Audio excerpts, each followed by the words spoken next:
Yes, it was the silence that. The silence. We weren't talking. We were talking about the possum and the closing eyes. We were, but we weren't saying much.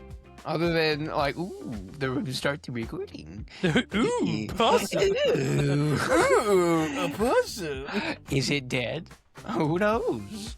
One can Only hope. the Bigfoot knows. Dead bird don't eat. That's your cue. Is that what the thing is? I don't know. All right. Dead bird do not eat? Is that what the name of the... Dead dove. Dead fridge. Dead dove. Dead I knew dove. it was a bird. I just forgot that it was a fridge. specific bird. Dead fridge. And all that means is, the warnings are what they are for a reason. Whenever you're reading like a fan fiction or something similar, it just means that it is what it is on the tin. I have an So imagery don't of be my surprised head. if you read something shocking because you've been warned. Speaking of, we're a brunch of idiots. It's not my episode, but I think that's a great segue. It is. Hello, everybody. Welcome to a Brunch of Idiots podcast. I'm your hostess with the mostess, Riley, the Bigfoot. And I am here with Jay, the Axolot. Bonjour. RJ, the Ghost. Ah. And Aiden, the Knight. Swing, shing, that's my sword. I deserve this. Deserve what? Deserve what? The sadness I feel in my heart from my attempt. All right. And happy brunch to Naypyidaw, Myanmar. I'm not going to try to say that, but happy brunch to you. Happy brunch, entire Myanmar. Naypyidaw. Good brunch. Totally not Burma. Totally Anyway. not Burma. What are we talking Anyway. about today? Today, we are being serenaded by my brother's dog and by the illustrious sounds of our voices. Yay. La. Yay. No, today we're talking about personal philosophies. Now, each of us have a varying amount of said personal philosophies. I have quite a few, like phrases / philosophies I live by. One of the most commonly heard in my household, specifically amongst my mother and I, is the phrase that my mom coined, "Life is too short for pinchy shoes." And all that means is trying to make something fit is stupid. And that could be something as small as shoes, or it could be something as large as a friend group. Yeah. Life is Or too cities. short to try to force yourself to fit into something that you fundamentally do not fit into. So. Fundamentally, I'm not American. I'm moving. Goodbye. Like the space in somebody's closet. Lesbian. Or your I thought own. you were American. No, I could fit in my closet. Been there for a while. Anyway,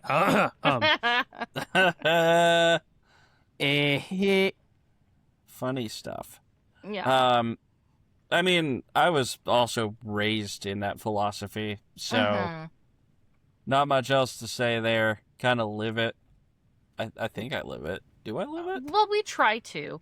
We don't, like, we stopped going to the church that we don't fit into.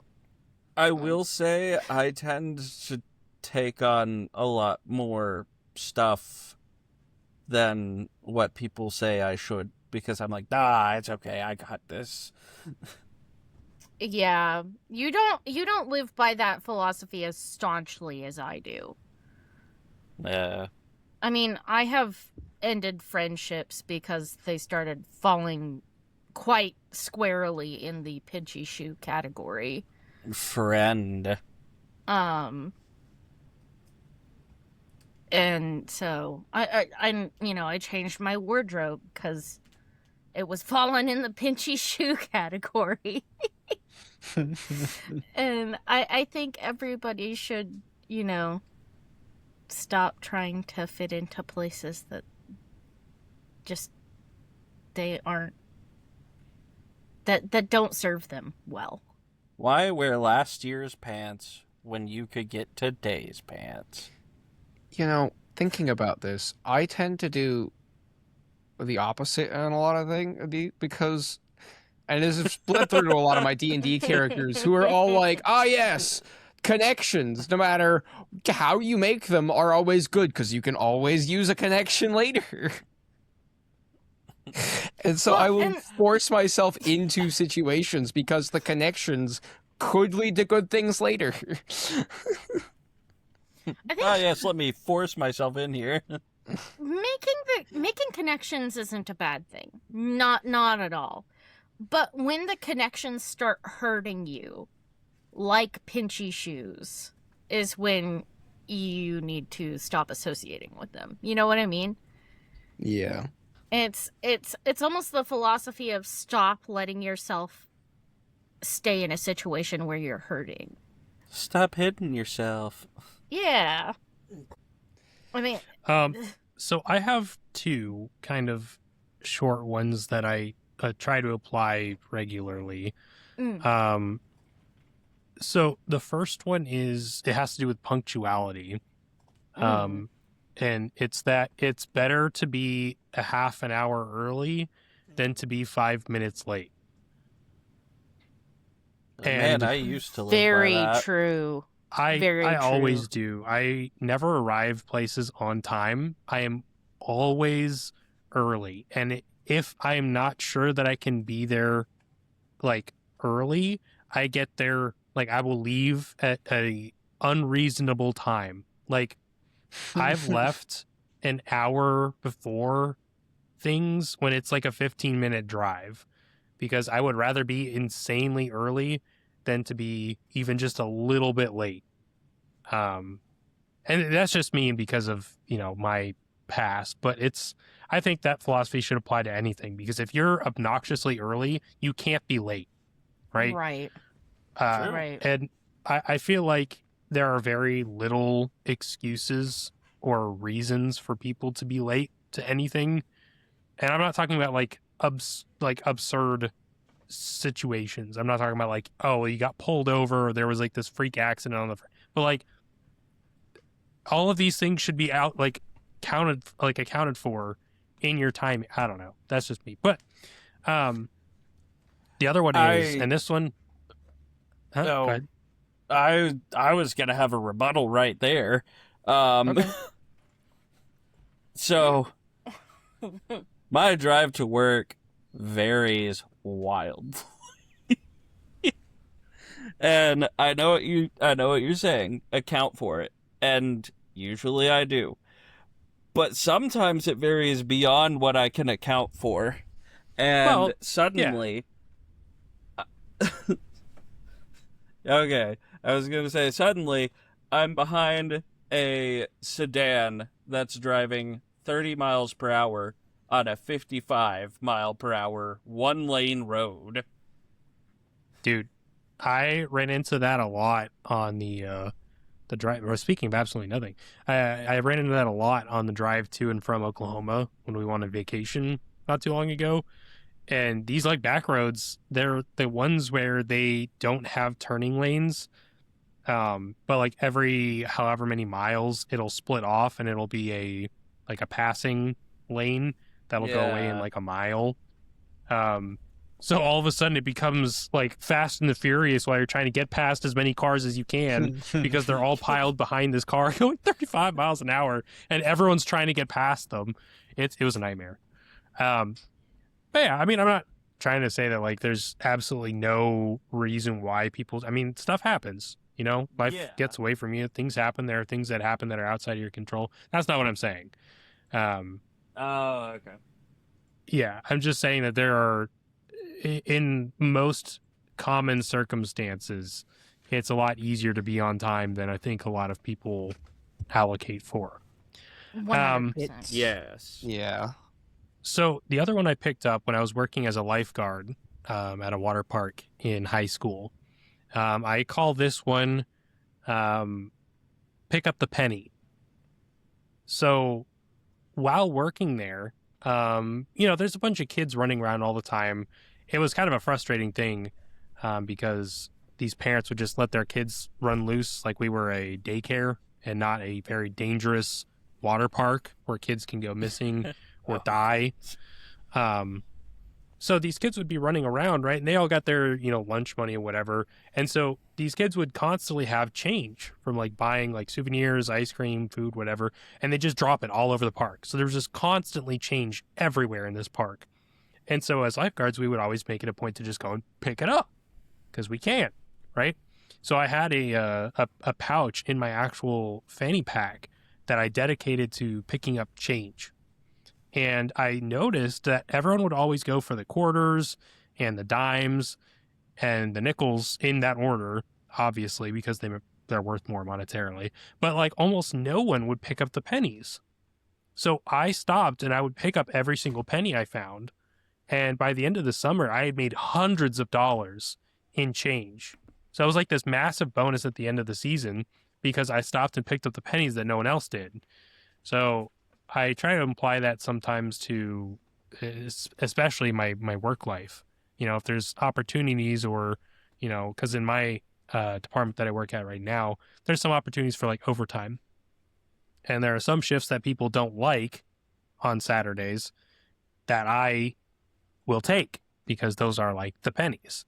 So that's mine, just pick up the penny. It's kind of similar to stop and smell the roses, but you make more money. Right. Taking It's penny don't let pincher to the next opportunities level. pass you by just because they're small. Yeah, well, there's a value.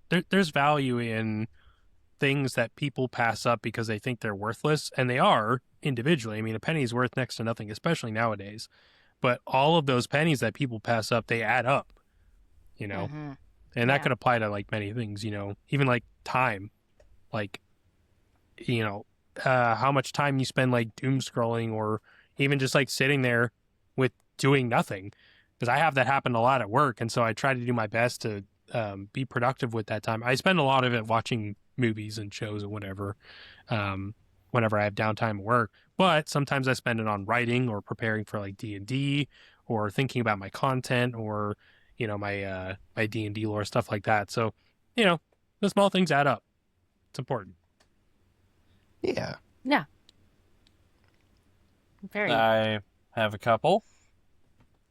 All right. Let's hear them. And one of them is, I think, built. I'm going to be honest. I don't know if it's a reaction to some kind of traumatic event that might have happened or whatever, or just a reaction to some philosophy that the rest of my family generally has. But I am the biggest pusher of rest when you need to rest. And that is a philosophy that I have. Rest when you need to rest. And I'm not talking about, like, go to sleep, to be honest. If there's a day that you need to just kind of sit there and do nothing because you've been just nonstop balls to the walls for days straight, take it. For Pete's sake, you're hurting your body. It's something that I do wish some family members of mine would do a little more. Look, there's no need to call me out like that, okay? That wasn't even directed to you. I know. Oh my goodness. It's so funny. I feel like I mean, I needed to hear that though, because I need to be better about that. I actually just had a conversation like this with my with a close friend of mine not too long ago. But like I'm at the point in my life where I have a very busy schedule to the point where I have like scheduled like free days where I just kind of use them as needed because every other day of the week is something to do that I have. Um, Mm-hmm.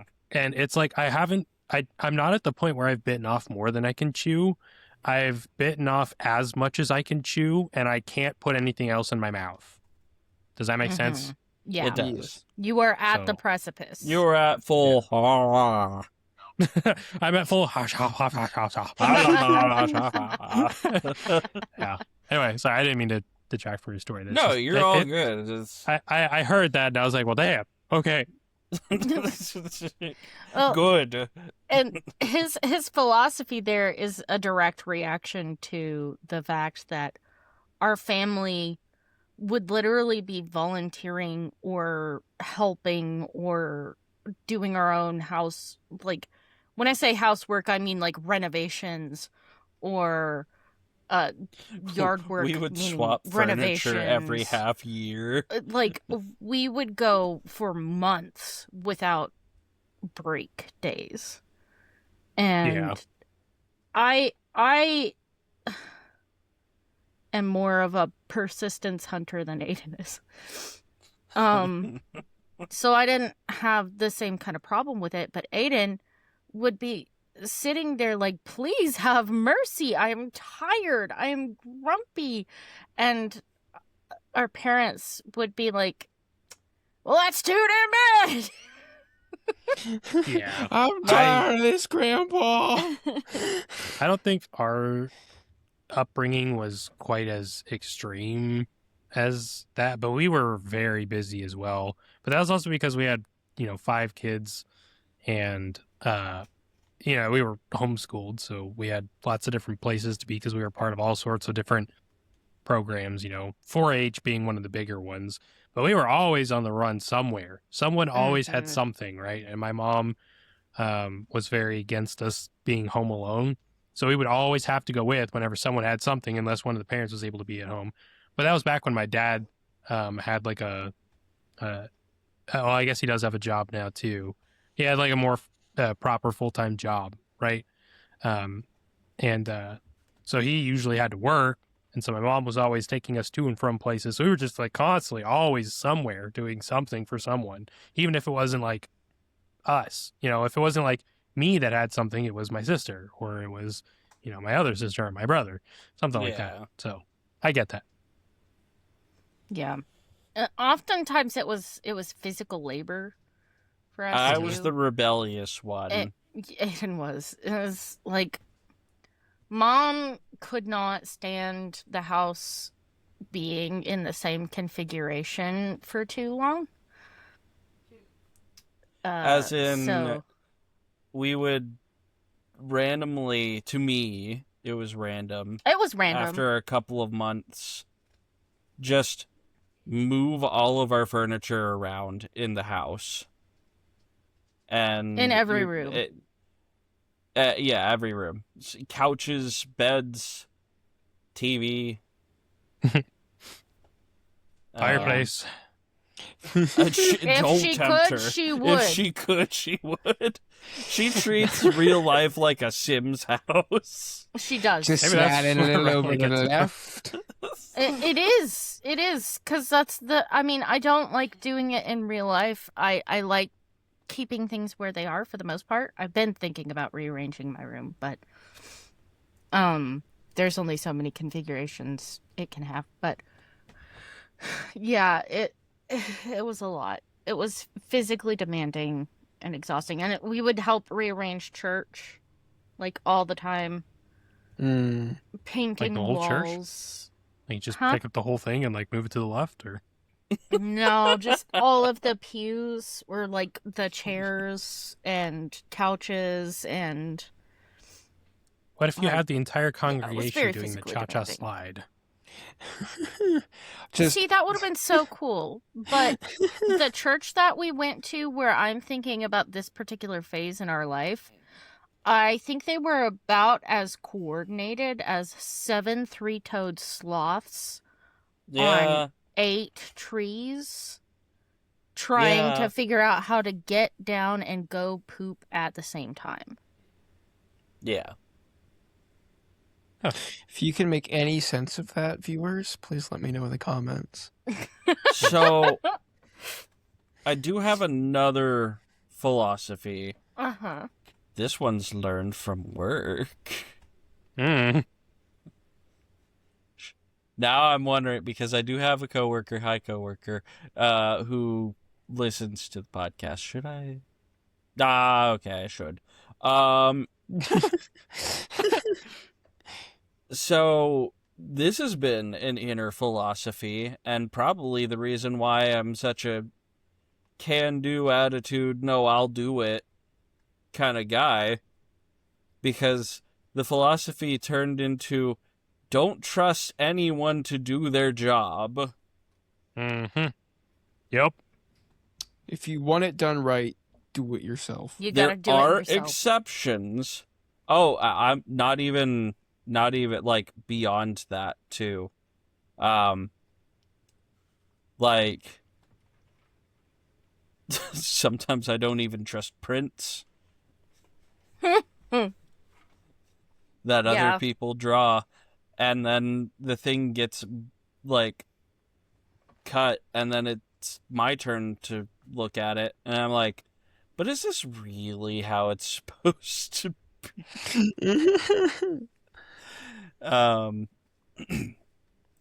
and there are exceptions to this, especially at my current workplace. Holy moly, there are so many exceptions now. But when I started, that was 100% the case. It was like, actually, that led to me not working there anymore because I trusted someone who said they would help me with something and then they didn't.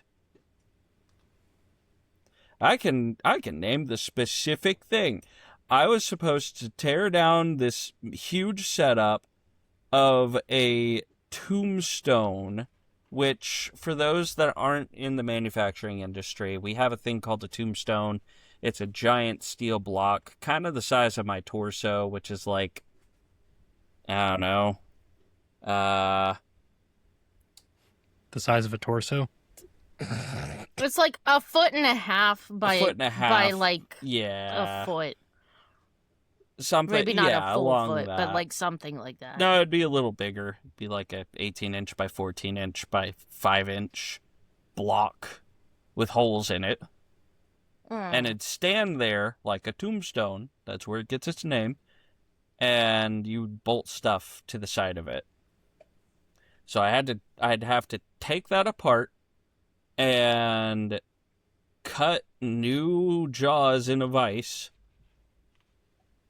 do an entire rig, and all that this was for was to thin out a disc that got welded to a giant pole, because the night shift guy said that he got it to the right thickness, but it wasn't to the right thickness by the time they welded it on to this giant pole. Ah. Yeah. That's so annoying. I feel like I remember this story. It sounds familiar. I'm pretty sure I've told it to everyone here before, but just in case, I'll keep going. And, you know, it's not necessarily safe, especially when there is no crane available to lift or move a steel block that size, the tombstone I'm speaking of. So, for the sake of safety, I go to the only person who isn't busy and ask him to help me. And there were 3 occasions I asked for different things. One, help me to move the tombstone onto like a little platform that I can lower. is kind of like a pallet jack. He said he would do that.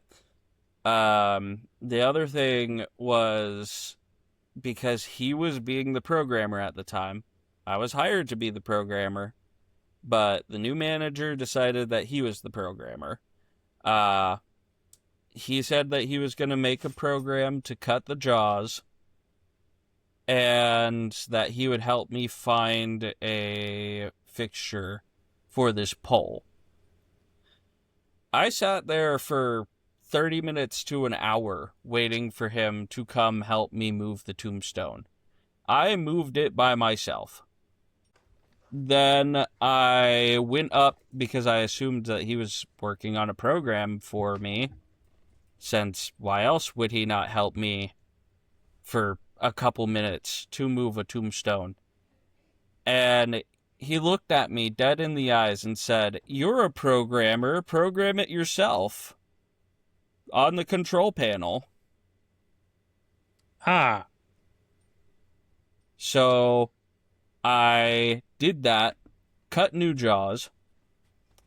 Had assumed at that point that he wasn't going to help me make a program to thin the plate. So I made a program on the control panel, skipping break, eating an apple, because I was very hungry. I think that day I skipped lunch. But anyway, found a fixture by myself, set everything up, and that was the end of the day. Had to leave. We were not allowed overtime because things were not looking good economically. And the next day, got yelled at by the manager. He said I had no excuse for being so slow on the job. And that was my last day. that's ridiculous. It's wild to me. Every time you tell this story, like this guy, he's just sitting there like, "Oh yeah, I'll come help." Doesn't help, and then doesn't help twice because he's not only did he not help you when you needed it, he also didn't do anything while he wasn't helping you to help you. But also, like, the second one, when he didn't want to, like, help program, You're like, a he said that was the programmer. role that he was performing at the time, right? Yes, he was sitting at a desk talking to another guy the whole time. Well, yeah, but specifically, he was supposed to be, like, programming, right? Like, that's the role that he was performing at the time, Yep. and then just chose not to do it because you were also a programmer who was assigned to something else. Yes. Yeah, that's dumb. Uh, Yeah. What made me angry hearing about this is literally like a month before that, Aiden and I took this guy and his fiance out to eat to get to know them, to try and be friends with them. And then the guy pulled that. 0 out of 10. Yeah. I get that. That's Which unfortunate, but brings me it's to gonna work my out. next philosophy. Yes. The road to hell Yes. is paved with good intentions. I say this all the time, and I mean it 100% unironically. It does not matter what you mean when you perform an action. What matters is the outcome of that action. If you don't mean to hurt somebody's feelings when you say something, but not only did you hurt their feelings, like you betrayed their trust, it doesn't matter if you said that with the best of intentions. The overall outcome is harm. There are some circumstances in which you don't know what the outcome is until after it's happened. So yes, the road to hell is paved with good Yes. intentions, but also like there are some instances where you just do not know until after. I was like, "Oh crap, I I would screwed that up." argue that ignorance is not an excuse for harm. Yes. So I agree with you for the most part, because I often say that intentions are irrelevant. I say that for many, many, many things. There are some instances, though, where I am of the opinion that I am not responsible for how you receive my actions if they were not directed towards you. Right. if that makes sense. Now, this does not apply all the time. Obviously, this is extremely situational. And I'm not saying that as an excuse to be an asshole to people. And I would Mm. never condone that, because I also have the opinion that there's never an excuse to be an asshole to someone. Mm-hmm. But that being said, I still also think that there are instances where I'm not responsible for how you receive what I do. Right. No, I agree with that. Here's the thing. If somebody is not emotionally mature enough to handle something like civil discourse, the rule doesn't apply, because they're not, they are operating under different rules, if that makes sense. Yeah. Like, I think I understand. or if somebody has a condition like narcissism, where, like, the smallest action you do can be held against you because they view it as a direct slight against them, that the rule no longer applies. Because it's not operating under reality. Right. But I'm talking about when I say this, and when I say it does not matter, it's mostly geared towards, like, jokes, or quote unquote jokes, or like, I don't know if I've told this story. I'm sure I've told this story before. I had a friend who hosted a murder mystery night in a Airbnb in the middle of nowhere. I remember this story. And I am sure her intentions were, we're going to have a fun night, and I want everybody to have a fun night. However, I had told her previously some boundaries that I had, and I still somewhat have these boundaries, where I don't want to be in a co-op sleeping situation, like, with a bunch of dudes in the house, especially if I don't know the dudes. Nowadays, if I know the dudes, it's fine. But back then, that was like a big boundary for me. And I told her several times, and I asked her, hey, are there going to be any dudes staying the night? Because if there are, I need to make sure I'm leaving in time to head back home, because this venue is like 3 hours away from our house. And she was like, oh yeah, no, there won't be any guys. There won't be any guys. Well, apparently the day before, she had invited one of her guy friends to stay the night. And he was, with his fiance, and technically it would have been fine, but that was a big boundary for me, and she had told me repeatedly it was going to be fine. I think that she offended me quite greatly by not warning me beforehand. It put me in an awkward situation where I had to essentially lie to get out of the situation, without it, being horrifically rude to this poor man.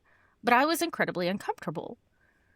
And I think it doesn't matter what her intentions were for the night. I'm sure in her head she was like, oh yeah, I want my guy friend to stay safe, and I want everybody to have fun. But to me, that's boundary stomping. It doesn't matter what she intended.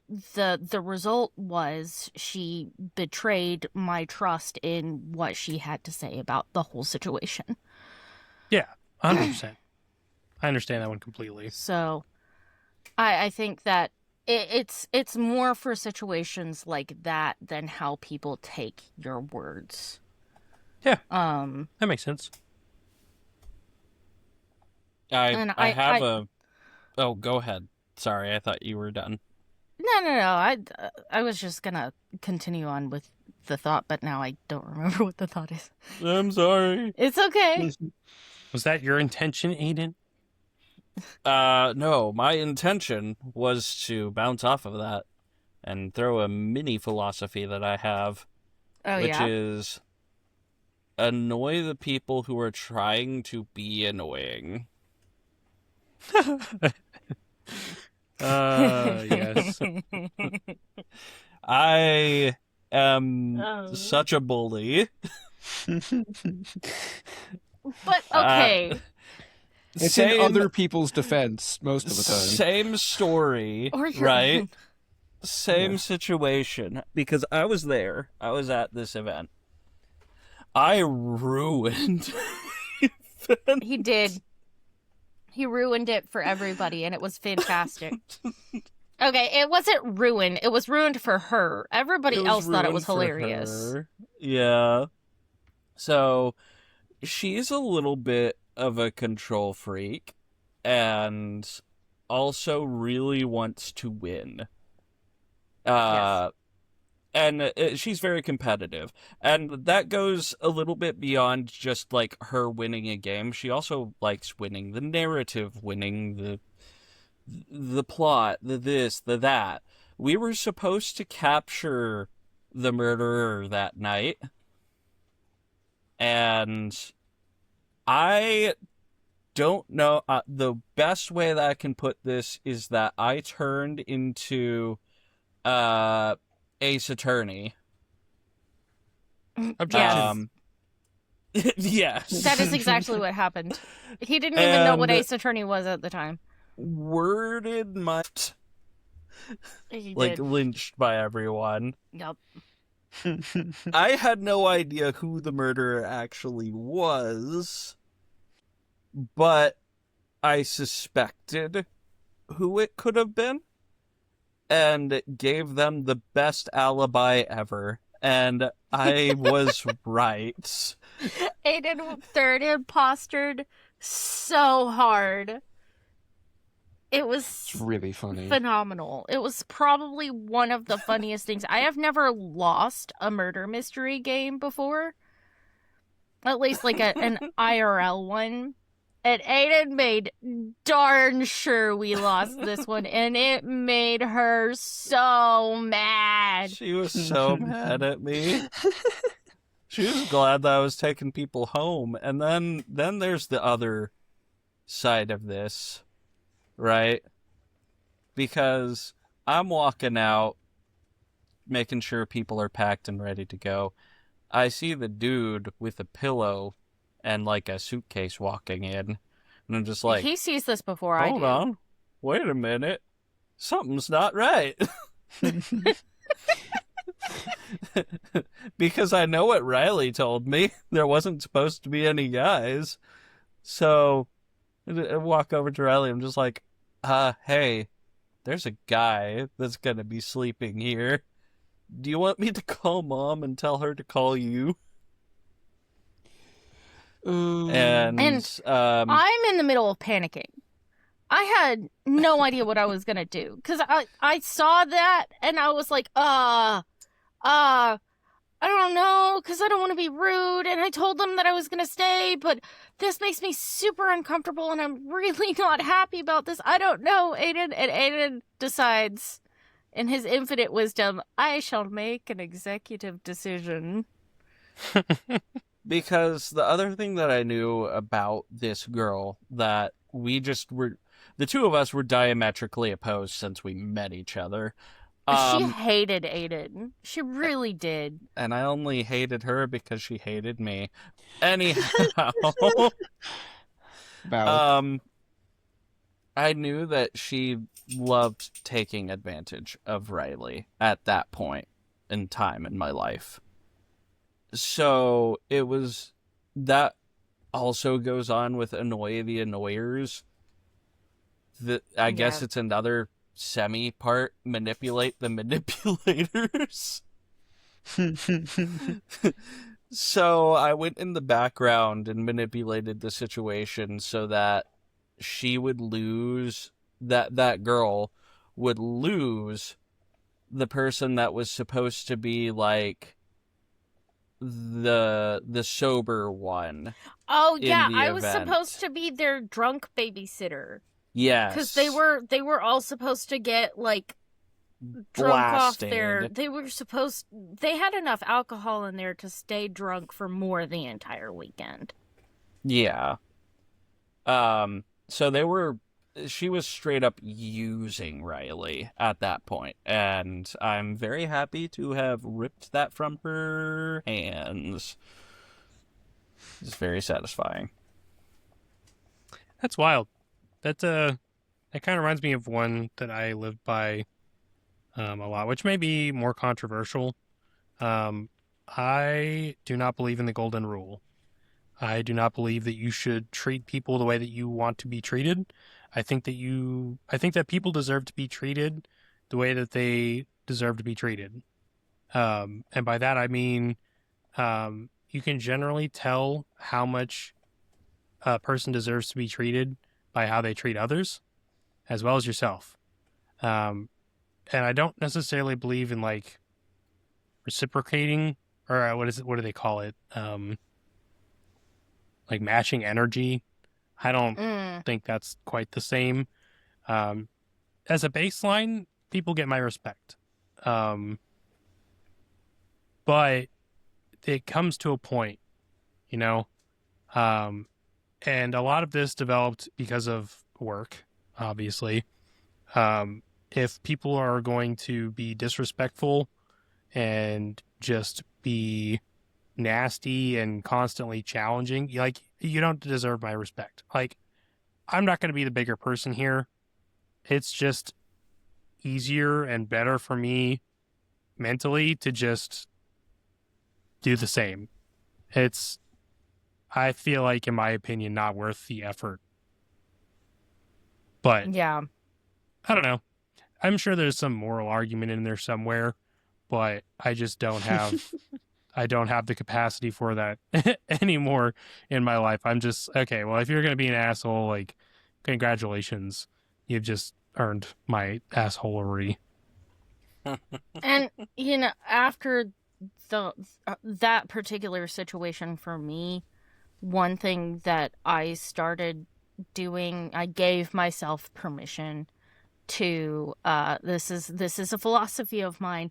Blocking people is not a moral wrongdoing. No. People No. act like it's the worst thing in the world. Like, oh, I don't want to block them. I don't know. It's like, dude, I blocked the National Geographic for showing me a festival in Japan where they just had penises everywhere. Oh. Like, what was it called again? Sorry.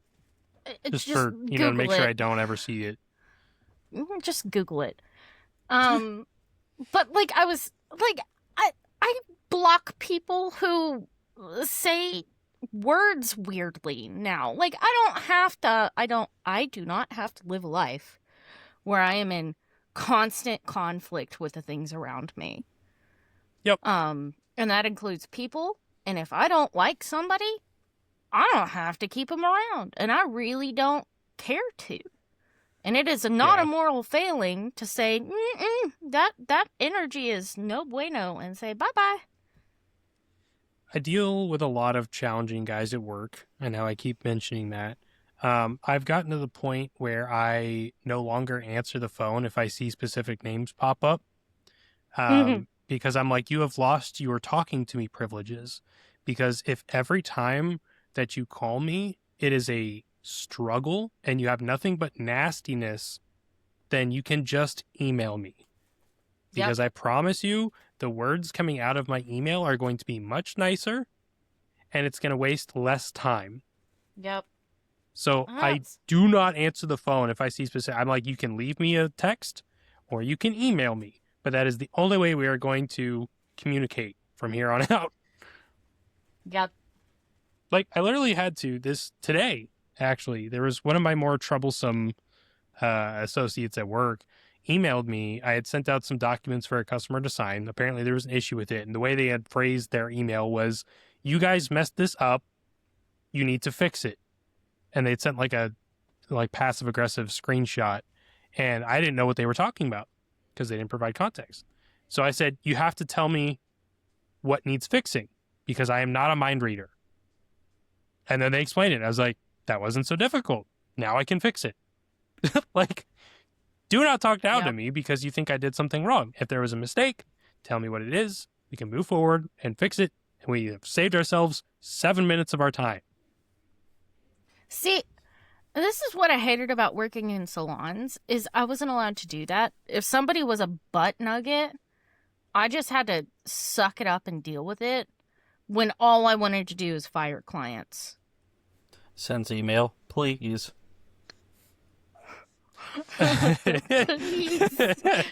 Please. Please. It took me a second. No, see, No. I can get away with that more at my job because these aren't clients that I'm communicating with. These are coworkers. Right. So these guys are like field buyers that we work. So they're on our payroll. So I don't have any problem with putting them in their place. I mean, customers, I'll be a lot nicer to until they're super nasty to me. In which case I'll tell them, hey, there's no need to be talking to me like that. If you're going to continue talking to me like that, I'm just going to refer you back to your buying agent. You can communicate with them from there. But I'm no longer going to keep working with you if you're going to keep talking with me like that. And my boss will back me up on that 100%. So it's kind of nice, but also you deal with a lot of finicky people in the car business. It's wild. Salespeople are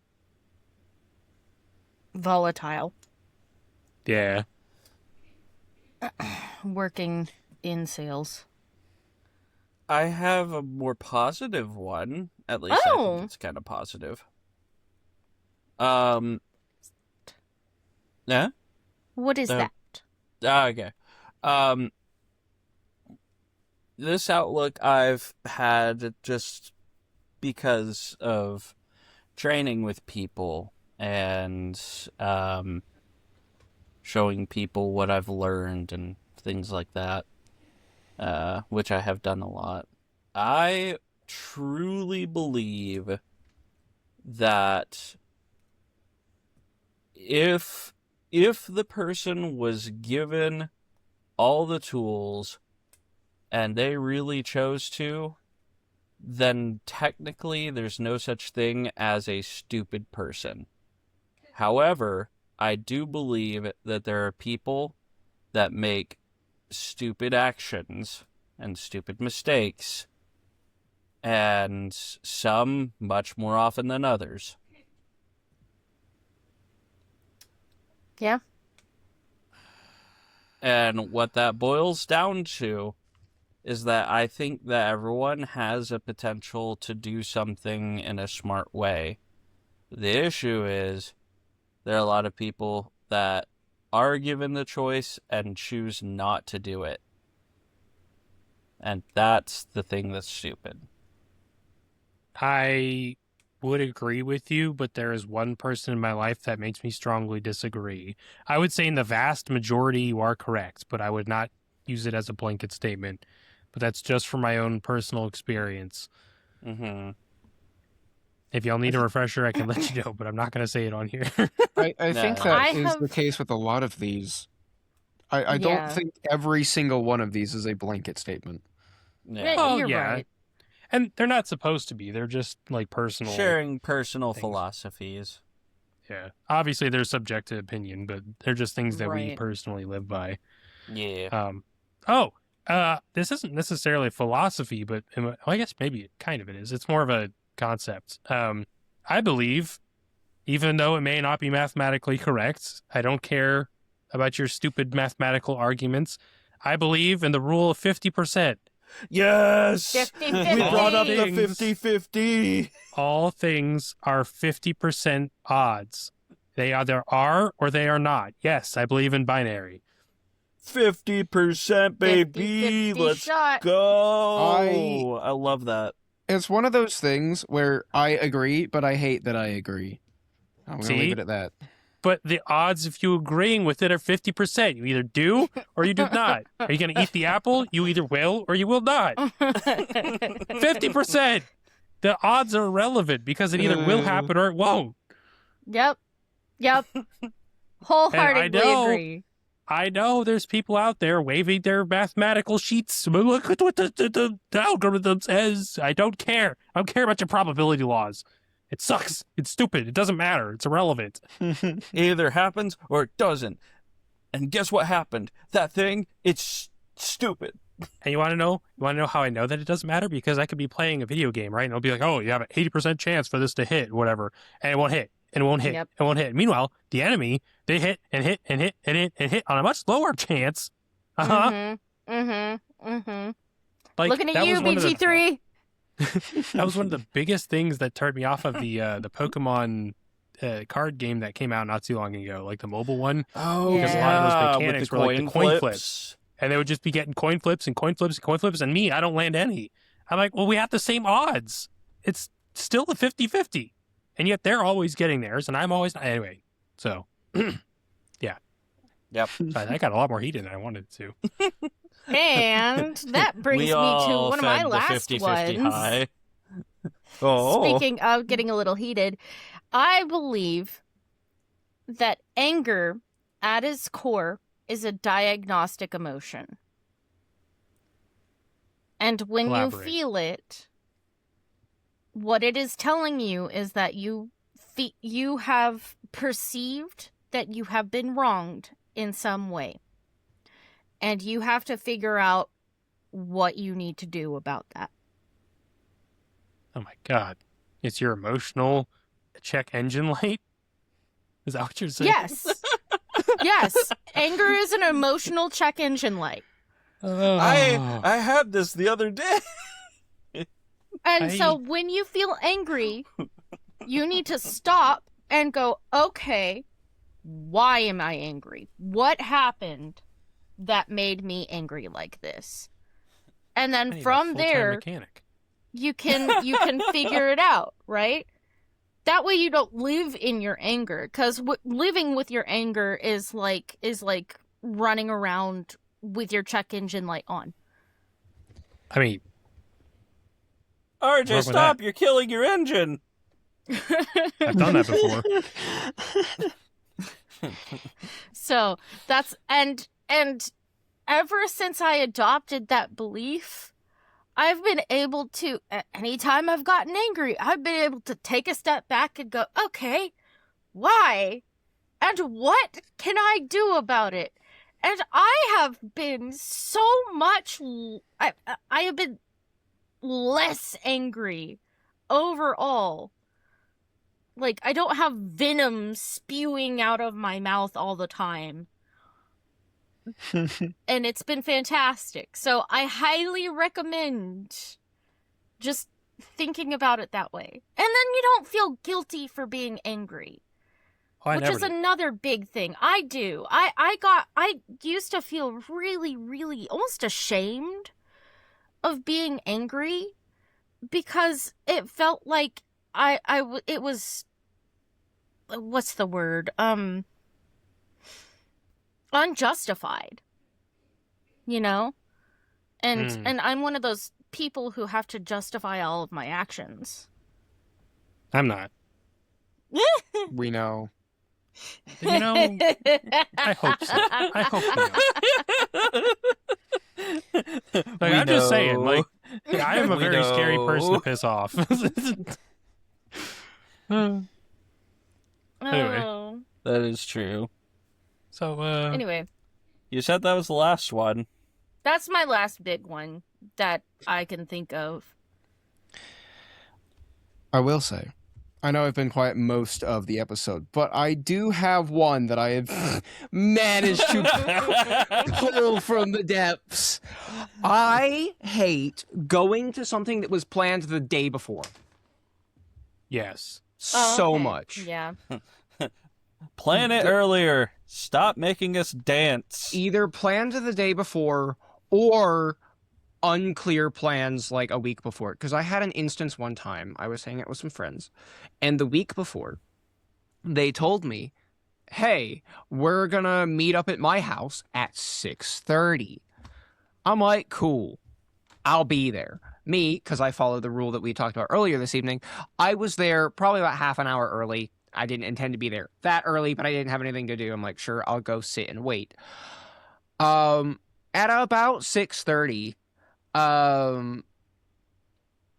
I, text them and say, because I just sat out in front of their house, because I didn't want to walk in that early, but I was there early. But about 6:30, I'm like, wait, there's no cars here. So I text them. They were in a completely different city. They weren't even home. They thought they had told me 7. That's dumb. So they were planning to get back from a different city in rush hour traffic in half an hour. I ended up sitting in front of their house for an hour and a half. Oh, I remember this. I do remember this. This is stupid. And do you remember what I told you?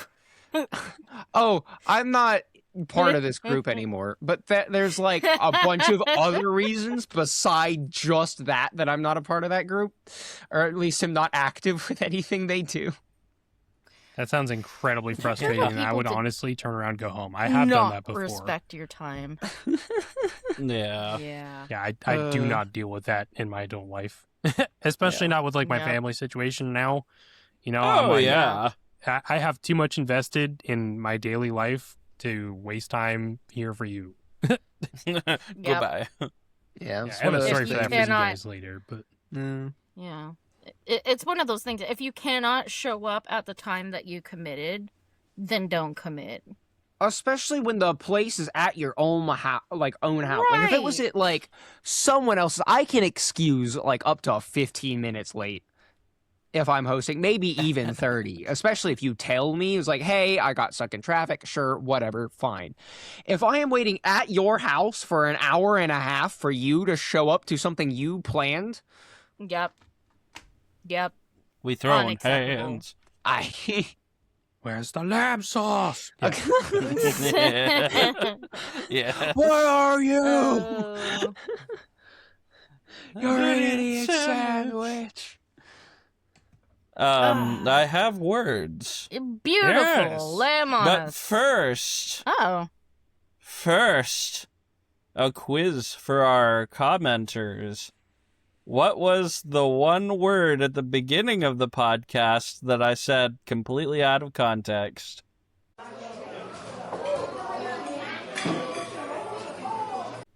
Anyhow, this broadcast was brought to you by these words: pinchy shoes, late, pennies, rest, trust, intentions, the tarnished rule, 50%, baby! We know. Thanks for listening.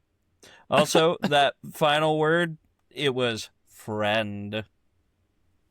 Friend. got a friend in me. Yeah, I'm not gonna lie, I didn't even remember you said that. Yes. I was so confused. I was like, what word was it? Riley was talking about cutting friendships, and I just went, friend. It's like as That soon as wasn't out of Aiden said it Friend. now,